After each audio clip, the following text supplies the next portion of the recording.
कानून को लेकर जो सबसे बड़ा सवाल है, जो अब लोगों के मन में आ रहा है कि आपने हरिद्वार और उधम सिंह नगर 2 जिलों को छोड़ा है। आज हरिद्वार में 11 विधानसभा सीटें हैं, उधम सिंह नगर में 9 सीटें हैं, 20 विधानसभाएं हैं। क्या इस प्रदेश में जो करतार सिंह भड़ाना मॉडल आया था कि आपने हरियाणा से लाकर जो एक आदमी को मंगलौर में चुनाव लड़ा दिया, वो उमेश कुमार मॉडल, जिनका पता ही नहीं कौन से प्रदेश में कहाँ से आए, वो विधायक बन गए यहाँ पर, वो लगातार वहाँ लोगों को बसा रहे हैं। वहाँ की 20 विधानसभाओं को जब अब आने वाले समय में बढ़ने जा रही हैं, ये निर्णायक हो जाएंगे इस प्रदेश में कि अगला मुख्यमंत्री इस प्रदेश में कौन तय करेगा। मैदानी क्षेत्रों की बात की, लेकिन गजेंद्र जी पहाड़ तो बच गया ना। 25 साल हो गए, ऐसा कोई साल नहीं है जिस दिन पहाड़ खाली नहीं हो रहा है।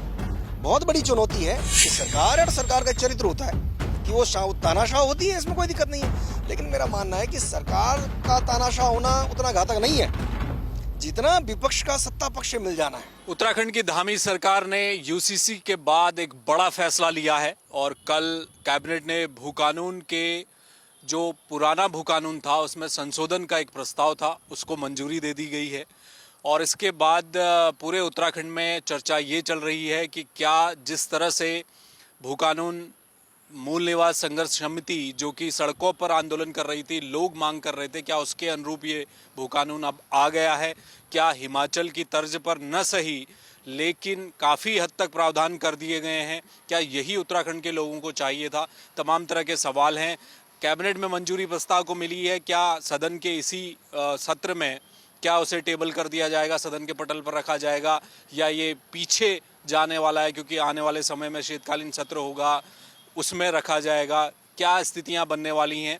और सबसे बड़ा मुद्दा है कि उसके भीतर है क्या, प्रस्ताव के भीतर, क्योंकि जितनी चीज़ें अभी तक निकलकर सामने आई हैं, अखबारों में आई हैं, सरकार के कुछ लोगों से जो बाहर सूचनाएं आ रही हैं, उसके मुताबिक लग रहा है क्या जो बातें कही जा रही हैं, लिखी पढ़ी जा रही हैं, क्या वही प्रस्ताव में है या उसमें कोई और भी चीज़ें अंदर हैं जो अभी तक बाहर नहीं आ पाई हैं? इस मुद्दे पर चर्चा करेंगे। मेरे साथ वरिष्ठ पत्रकार गजेंद्र रावत हैं, जो मैं कह सकता हूं कि भू कानून के समर्थक हैं, लगातार बात करते रहे हैं। गजेंद्र जी, अब तो कोई दिक्कत नहीं है, धामी जी का मास्टर स्ट्रोक बताया जा रहा है, भू कानून आ गया है, अब कोई दिक्कत नहीं है। इस प्रदेश को बेसिकली राजनीति से चलना है, और ये भू कानून को लेकर जो सबसे बड़ा सवाल है, जो अब लोगों के मन में आ रहा है कि आपने हरिद्वार और उधम सिंह नगर 2 जिलों को छोड़ा है। इन जिलों को छोड़ने के पीछे सरकार का जो कहना है, वो कहती है कि हमने इन्वेस्टर सबमिट किया था, बहुत सारे उद्योगपतियों के साथ एमओयूज हुए हैं, तो हमें उनको भी फैसिलिटेट करना है, यहाँ बिजनेस लगाना है। लेकिन जो और बड़ी जो चिंता हमारी है वो इस बात को लेकर है कि चूंकि आप पलायन को नहीं रोक पा रहे हैं। आज हरिद्वार में 11 विधानसभा सीटें हैं, उधम सिंह नगर में 9 सीटें हैं, 20 विधानसभाएं हैं। अगले परिसीमन में ये जो है 5-7 सीटें यहाँ बढ़ने जा रही हैं, हो सकता है 10 भी बढ़ जाएँ, जिस तेज़ी के साथ जनसंख्या बढ़ रही है। वो बड़े गंभीर सवाल हैं कि क्या इस प्रदेश में जो करतार सिंह भड़ाना मॉडल आया था कि आपने हरियाणा से लाकर जो एक आदमी को मंगलौर में चुनाव लड़ा दिया, अब वो दोबारा वो प्रयोग कर रहे हैं, वहाँ अपने वोटरों को बढ़ाने का काम कर रहे हैं। वो उमेश कुमार मॉडल, जिनका पता ही नहीं कौन से प्रदेश में कहाँ से आए, वो विधायक बन गए यहाँ पर, वो लगातार वहाँ लोगों को बसा रहे हैं। ज़मीनों के कारोबार से लेके, लोगों के किराए पे बनाने से लेके, उनके घर बनाने से लेके, तमाम तरह से जो है अपना एक वोट बैंक बढ़ाया जा रहा है। तो आशंका इस बात की कि जो हरिद्वार और उधम सिंह नगर आपके भू कानून की परिधि में नहीं आते हैं, वहाँ की 20 विधानसभाओं को जब अब आने वाले समय में बढ़ने जा रही हैं, ये निर्णायक हो जाएंगे इस प्रदेश में कि अगला मुख्यमंत्री इस प्रदेश में कौन तय करेगा। ये सीटें तय करेंगी। उस दिन आप ये नहीं कह सकते कि वो आदमी, वो धामी है, वो भट्ट है, वो रावत है, वो पंवार है, भंडारी है, उनियाल है, ये सब नहीं होगा। क्योंकि जिस प्रकार की राजनीति पूरे देश में चल रही है, ये अगला परिसीमन और इस बीच जो आशंका है कि आपने 2 जिले छोड़ दिए, ये आपका अच्छा फैसला माना जाएगा कि आपने 11 जिलों में ये कह दिया कि भाई बाहर का आदमी ज़मीन नहीं खरीदेगा। लेकिन वो आशंका इस बात को है कि चूंकि अब हमारा जो ये प्रदेश है, इसमें बड़ी संख्या में, पहले तो आपके पास एक सिंगल नगर निगम था, आज वो 11 नगर निगम हो गए, 50 नगर पालिकाएँ हो गई है, इतने के करीब नगर पंचायतें हो गई हैं। तो जो निकाय क्षेत्र है वहाँ तो पैरामीटर बहुत अलग है, वहाँ कोई भी आदमी खरीद पाएगा, वो क्या आप उसमें क्या प्रावधान करने जाएंगे। सबसे बड़ी आशंका इसी को लेके कि कहीं ऐसा ना हो कि 2 जिले जो आज आपने अपने इन्वेस्टर समिट के कारण जो भी आप बात कर रहे हैं, उसके कारण छोड़ने की बात कर रहे हैं। ऐसा ना हो कि उत्तराखंड की राजनीति को प्रभावित करने के लिए वो भड़ाना और उमेश कुमार मॉडल जो है उत्तराखंड पर भारी पड़ जाए। मैदानी क्षेत्रों की बात की, लेकिन गजेंद्र जी पहाड़ तो बच गया ना। धामी जी का जो निर्णय है उस हिसाब से जो प्रावधान बताए जा रहे हैं, पहाड़ की जमीन तो बचा ली गई, वहां तो बागवानी और कृषि के लिए अब आप खरीद नहीं सकते। निकाय की भी जहां तक बात है, जो लिखा जा रहा है, जो अभी तक सामने आ रहा है, उसके मुताबिक ये है कि निकाय के भीतर भी अगर 250 वर्ग मीटर आप खरीदते हैं तो आपको एफिडेविट देना पड़ेगा। आपके परिवार के किसी दूसरे सदस्य की ज़मीन नहीं होनी चाहिए, आपको बताना पड़ेगा। और जिस चीज़ के लिए आप ज़मीन ले रहे हैं, अगर आपको कृषि भी करनी है 250 वर्ग मीटर में, तो आप वही करेंगे, घर नहीं बनाएंगे, रिजॉर्ट नहीं बनाएंगे। तो इतना सख्त प्रावधान तो हो ही गया है। अगर यही सब कुछ प्रस्ताव में है, ये काफ़ी नहीं है? अब भट्ट जी, इस प्रदेश में बहुत सारी जगह पे प्राधिकरण बनाए गए हैं। आज केदारनाथ में और बद्रीनाथ के जो समीपस्थ क्षेत्र हैं, वहाँ पर बड़ी संख्या में उत्तराखंड के वो लोग जो यहाँ के मूल निवासी हैं, उनके नक्शे पास नहीं हो रहे हैं। अब आपने कहा कि वो कृषि के लिए और बागवानी के लिए नहीं खरीदेगा, लेकिन अगर वो आदमी होटल बनाने के लिए वहाँ खरीद रहा है तो आप उसको खुली छूट दे रहे हैं। वहाँ गुजरात का आदमी भी ले लेगा, वो केदारनाथ वाली वैली में भी ले लेगा। तो आखिरकार उन लोगों के लिए वहाँ पर जो उत्तराखंड का मूल निवासी है वो अपनी ज़मीन का बचाव कैसे करेगा? और आप जानते हैं कि मतलब पलायन सरकार से रुक नहीं रहा है।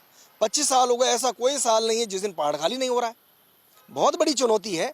आप जब तक स्पेसिफिक ये चीज़ें लेकर नहीं आएंगे, आपने पिछले दिनों सुना होगा नहीं, इन्होंने जो चीफ टाउन प्लानर था उसको सस्पेंड कर दिया, वो इसी ग्राउंड पर तो हटाया गया था। डोए वाला नहीं, वो मसला उसके पास वहाँ का भी था, स्टेट का भी, कि भाई अगर बद्रीनाथ में उत्तराखंड के उन मूल निवासियों के नक्शे पास नहीं हो रहे हैं और बाहर का आदमी वहाँ खरीद के अगर होटल भी बना रहा है, वो वहाँ पर जो है कॉटेज बना रहा है, वहाँ पर जो है कोई भी चीज़ें कर रहा है, अगर आप उसको खुली छूट देंगे, वो तो कमर्शियल ज़मीन खरीदने के लिए वो सक्षम है व्यक्ति। आप जब तक पिन पॉइंट पर इन चीज़ों को स्पष्ट नहीं करेंगे, और इसलिए मेरा मानना है कि जब तक ये अच्छा है कि 11 जिलों के लिए कम से कम एक कैप लगी है, एक माहौल बनेगा। बाहर का आदमी जल्दी से जो हाथ डालेगा नहीं। जो यहाँ पर जो लैंड बैंक बनाने की बात उनके द्वारा की जा रही थी, उसमें अंकुश लगेगा। लेकिन असल सवाल यही रहेंगे इस प्रदेश में कि उन नगरीय क्षेत्रों में ऐसा तो नहीं कि जो नगर पालिकाएं, नगर पंचायतें जो बड़ी संख्या में बढ़ गई हैं, अब दायरा बढ़ गया, वो दायरा बढ़ गया और आ गया उसमें गांव के गांव हैं। और हमने तो श्रीनगर में देखा है, नगर निगम है, सिर्फ 250 वोटर एक वार्ड में, 240 बल्कि 240 वोटर का आपने एक वार्ड बना दिया। तो ऐसा ना हो कि मतलब जो सरकार की जो मंशा है और जो आशंकाएं हम लोगों की है, इस प्रदेश के लोगों की, इस प्रदेश की चिंता करने वाले लोगों की है, जिनको लगता है कि ये प्रदेश, इस प्रदेश के साधन संसाधनों पर पहला हक इस प्रदेश के निवासी का है। तो ऐसा ना हो कि आप 2 जिलों में इस प्रकार की व्यवस्था ले आए और अगर नगरीय क्षेत्रों में भी उसी प्रकार का कुछ हुआ तो मुझे लगेगा कि आने वाले समय में ऐसा ना हो कि ये जो लोग अभी तक सिर्फ वेट कर रहे हैं इस बात की कि भाई ये जो विधेयक आया है ये इस बार टेबल होगा या अगले वाले सत्र में होगा, कभी भी होगा, इन सब आशंकाओं का जब तक निदान नहीं होगा तब तक मुझे लगा ये जो तैयारी अधूरी रहेंगी। मेरा एक सवाल और है गजेंद्र जी, एक मूवमेंट उठा उत्तराखंड में और आम आदमी, उत्तरकाशी चमोली के दूरस्थ गांव से लेकर धारचूला तक लोग, जब भी भू कानून की बात आ रही थी तो लोग बेहद संवेदनशील हो जा रहे थे। और ये भी कहा जा रहा था, आप बेहतर बताएंगे, कि क्या 2027 में भू कानून का मसला एक जन आंदोलन की तरफ बढ़ रहा था और धामी सरकार ने उसे समय पर भांप लिया। और चूंकि ये कहा जाता है, बीजेपी के अंदर चर्चा है कि अब गुजरात मोड में बीजेपी उत्तराखंड में चलेगी और धामी 10-15 सालों के लिए तैयारी कर रहे हैं, तो वो यूसीसी भी ले आए, अब वो भू कानून ले आए। तो वो जो मूवमेंट खड़ा हो रहा था और जो संघर्ष समिति के कुछ चेहरे थे जो आने वाले समय में बिल्कुल विधानसभा का कंटेस्ट भी करने वाले थे, क्या उनकी राजनीति को यहीं पर ख़त्म किया है? ये जो जन आंदोलन बन रहा था उसे रोक दिया है, उसके लिए ये मास्टर स्ट्रोक माना जा रहा है? सरकार ने अपनी तरफ से भले ये कोशिश करी हो कि सारे मामलों को यहाँ डाइल्यूट कर दिया जाए और ये बताया जाए कि धामी जी ने जो है या इनके जो कल जो कैबिनेट ने फैसला लिया उससे सब खत्म हो जाएगा, लेकिन ये संभव नहीं है। मैंने जो पहला सवाल आपके सामने लाया कि हरिद्वार उधम सिंह नगर जो सबसे बड़ा केंद्र बन रहा है यहाँ की राजनीति का, जहाँ से सबसे ज़्यादा सीटें आने वाली हैं, जहाँ से डिसाइड होगा कि किसका प्रतिनिधित्व कितना होगा, अगर आपने वहाँ खुली छूट दे दी है और अगर वही होगा तो निश्चित रूप से मेरा मानना है कि अभी तक अगर आपको लग रहा है कि आपने कुछ आवाज़ों को शांत करने के लिए ऐसा कर दिया, हो सकता है कि प्रारंभिक तौर पर ये माहौल बनाने की भी कोशिश हो कि ऐसा हो जाएगा। भाई धामी जी 15 साल रहे, 20 साल रहे, उससे हमें क्या दिक्कत है? कोई दिक्कत नहीं है।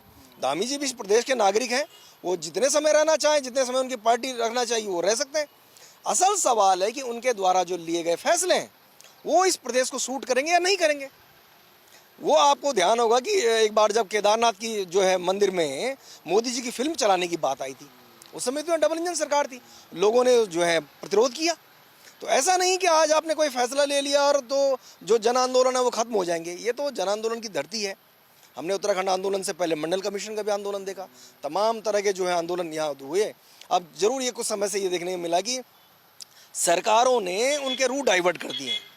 सरकारों ने इस प्रकार के लोगों को जो है अपने दल में शामिल करने का काम किया है। सरकार ने ऐसे लोगों को चिन्हित करने का, कहीं उन पर मुकदमे लगाने का, कहीं उनको इस प्रकार से थ्रेट देने का काम पड़ता है। लेकिन मैं इसको गलत भी नहीं मानता। ये सरकार है और सरकार का चरित्र होता है कि वो तानाशाह होती है, इसमें कोई दिक्कत नहीं है। लेकिन मेरा मानना है कि सरकार का तानाशाह होना उतना घातक नहीं है जितना विपक्ष का सत्ता पक्ष से मिल जाना है। आज की तारीख में जो सारे सवाल हैं, इन सारे सवालों के लेकर उत्तराखंड का जो आम जनमानस है वो ये अपेक्षा करता है कि जो मुख्य विपक्षी दल है, क्या वो इस प्रकार की भूमिका निभा रहा है? क्या वो आज उस भूमिका निभाने में सड़क से लेकर और सदन तक वो कर रहे हैं, नहीं कर रहे हैं? या उसी प्रकार जैसे हम पिछले 3 दिनों से देख रहे हैं, उनके भीतर फूट पड़ी हुई है। उनका एक एमएलए कुछ बोल रहा है, उनके नेता वो विपक्ष कुछ बोल रहे हैं, उनकी पार्टी के प्रदेश अध्यक्ष कुछ बोल रहे हैं।